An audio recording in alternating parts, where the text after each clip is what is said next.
Hey, what's up sa inyo mga kapenyo? At today meron na naman tayo napakainit na reaction video. Breaking news po tayo mga kapenyo about dito kay Naoya Inoue. Muntikan na nga mamatay sa aksidente nung nakaraan lamang dito sa Japan. Ayon sa mga rumors, nagdadahilan na naman ito pong si Naoya Inoue para maturukan ng pain reliever. Kung saan talaga naman kada nalalapit nga ang laban ni Naoya Inoue, laging may mga rason ito. Actually, 5 times na nga raw itong nagdadahilan tuwing nalalapit ang laban. Bakit nga kaya nagpapaturok ng pain reliever ito? Siguro para hindi nga siya makaramdam kada lalaban or kada makikipagsuntukan ito sa kapwa niya boksingero. At sa kabilang banda mga kapenyo, Cuadro Alas nagpost nga ito na magre-retiro na sa boxing. Totoo kaya ito mga kapenyo? At tara, wag na natin patagalin at sabay-sabay natin panoorin dito nga kay Mas May Alam TV.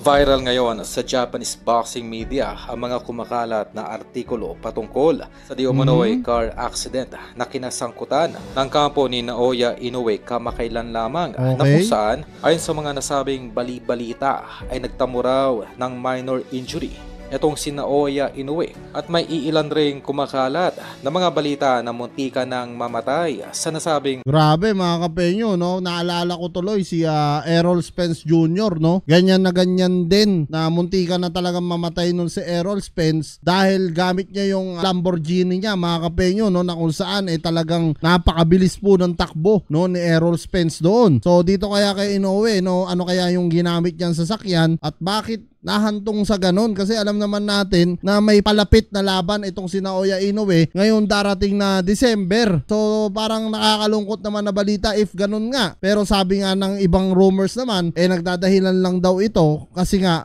para makapagturok ng pain reliever. Car accident, itong the Japanese monster.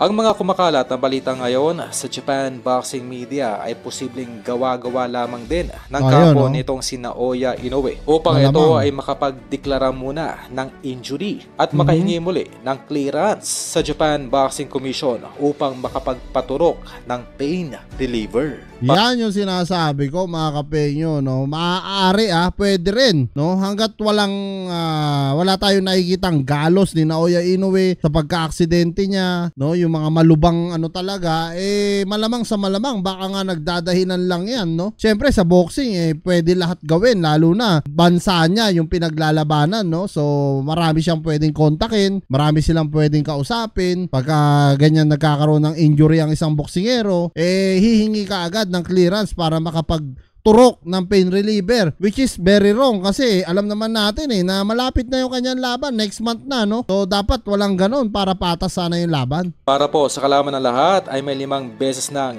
nakapagdeklara ng injury itong si Naoya Inoue tuwing ito ay may papalapit na laban. Kaya ito yan mga kapenyo, tuwing may palapit na laban nga, nakapagdeklara na ng 5 beses hindi lang isa, hindi lang 2 pero 5. So talagang malamang sa malamang kaya ayaw nitong lumaban sa Amerika, nabe-baby nga kasi siya sa Japan, So lahat ng gusto niya, pagka may nanakit sa kanya, kailangan niya ng pain reliever, mapagbibigyan siya kasi bansa nila Ano kaya pag Casimero naman yung nagganyan, Kung siya yung huihiling na na-injury ako, hingi ako ng pain reliever, pwede kaya? Baka puta na maban na naman si Casimero niyan. Baka 1, 2 taon, 3 taon pa yung pinakamababang ban niya na. Parang yung nangyari sa kanya sa UK. Pero ibang istorya naman yun. Ang ibig ko lang sabihin, paano kaya kung ibang boksingero ang humingi rin ng ganito, wala ganun talaga.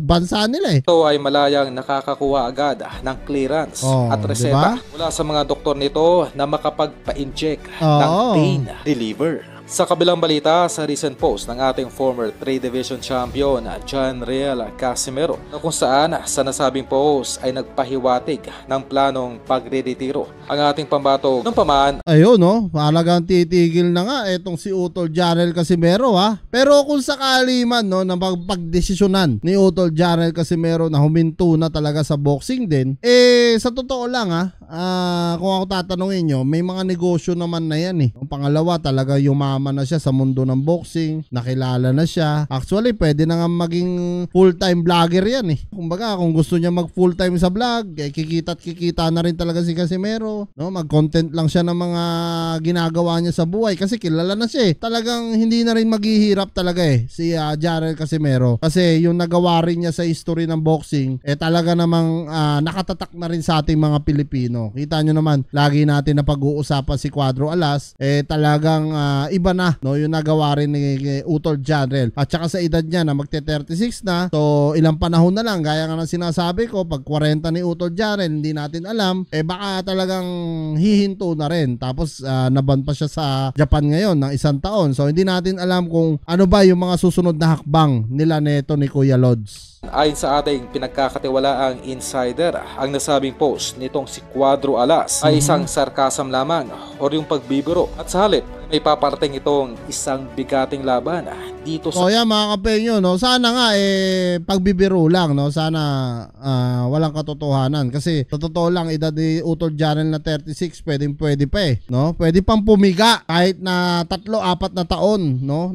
Kaso binansya ng Japan, so yun nga yung mahirap, no? Pero syempre si Chavit naman ang hahawak sa kanya ngayon. Malamang sa malamang bibigyan siya laban sa Pilipinas o baka sa Saudi, hindi natin alam. Tingnan natin yung mga susunod na update sa Cuadro Alas, it's my boy nga sa Pilipinas sa tulong ng politician billionaire Chavit Singson. Yun, sa kaugnay pa rin na balita ay nagluluksa ngayon ang karamihan sa mga Japanese boxing fans dito sa kanilang iniidolong si Naoya Inoue. Dahil kinumpirma na mismo ng manager nito na si Ohashi. Huling laban na muna ni Naoya Inoue sa baluarte nito sa Japan ngayong Disyembre 24 kontra Sam Goodman. Dahil sa taong 2025 raw ay magkakaroon ng 2 mega fights. Itong si Naoya Inoue Saudi Arabia sa ilalim ng Saudi Arabian billionaire Turki Al-Sheikh.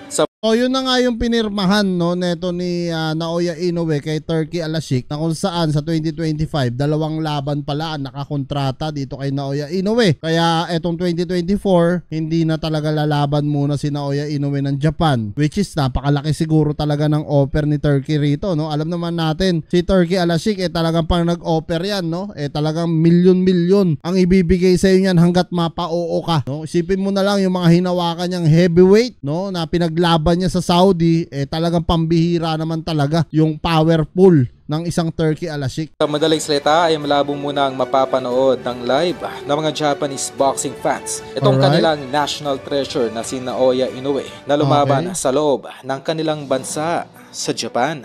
So yan mga kapenyo, ano nga masasabi nyo dito sa binalita nga ni Mas May Alam TV na kung saan talagang sa palagay nyo ba nagdadahilan lang ang kampo ni Inoue na naaksidente nga kuno para makagamit ng pain reliever? Comment nyo na lang down below lahat ng mga opinion nyo mga kapenyo, at lahat po yan mabasa ko. At sa palagay nyo ba mga kapenyo, pwede na magretiro etong si Utol Jarrell, o sa palagay nyo blaban pa? Anyway mga kapenyo, maraming salamat dito sa panonood nyo sa panibago kong reaction video, at kita-kita lang tayo sa susunod kong reaction videos.